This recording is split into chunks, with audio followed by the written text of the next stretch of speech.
యేసుక్రీస్తు వారు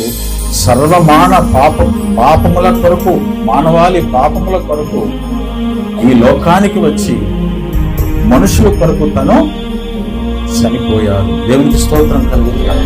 మనందరము కూడా ఒకే మనిషి నుంచి వచ్చినటువంటి మనుషులము, మానవులము, జాతులు. అర్థమైందండి? మనకు పూర్వం తెలిసిన బాబేలు గోపురం అనే ఒక గోపురము కట్టినప్పుడు దేవుడు భాషలను విడగొట్టి మనుషులను వేరుపరిచాడు. ఆయన ఈ యొక్క భాషలు ఎందుకు వచ్చేలాగా ఎంతమంది భాషలు మాట్లాడుతూ ఉన్నారు? ఇన్ని ఖండాలు, ఇన్ని దేశాలుగా విభజించబడి,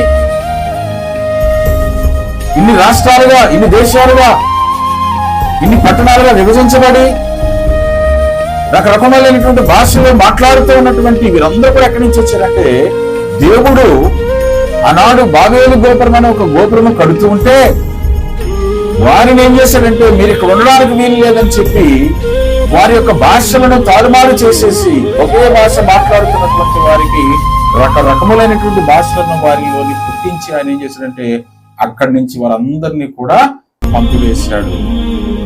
అలాగ వచ్చినటువంటి వారమే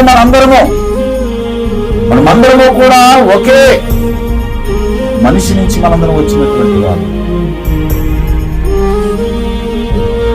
రకరకాలైనటువంటి పట్టణాలుగాను, దేశాలుగాను విభాగింపబడి ఈ రోజు ఒక్కొక్క గ్రామాల్లో ఒక్కొక్క దగ్గర నివాసం చేస్తూ ఉన్నారు. అబ్రహాముతో దేవుడు అంటాడు, నీవు బిడ్డలకని ప్రపంచమంతా కూడా నీవు విస్తరిస్తావు.